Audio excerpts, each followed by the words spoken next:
సరుబుజ్జిలి మండల కేంద్రంలో సుమారు 12 కోట్ల రూపాయల వ్యయంతో చేపట్టిన రోడ్డు విస్తరణ పనులు స్థానికులకు కొత్త సమస్యను తెచ్చిపెట్టాయి.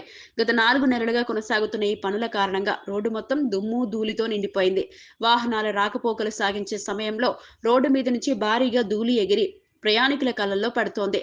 దీంతో ద్విచక్ర వాహనదారులు, ఆటోలు, బస్సులో ప్రయాణించేవారు తీవ్ర ఇబ్బందులు ఎదుర్కొంటున్నారు. రోడ్డు పక్కన నివసిస్తున్న స్థానికుల పరిస్థితి మరింత దయనీయంగా మారింది. ఇళ్లలో కూడా ధూళి చేరడంతో శ్వాస సంబంధిత సమస్యలు వస్తున్నాయని వారు చెబుతున్నారు. పిల్లలు, వృద్ధులు ఎక్కువగా ఇబ్బంది పడుతున్నారని తెలిపారు.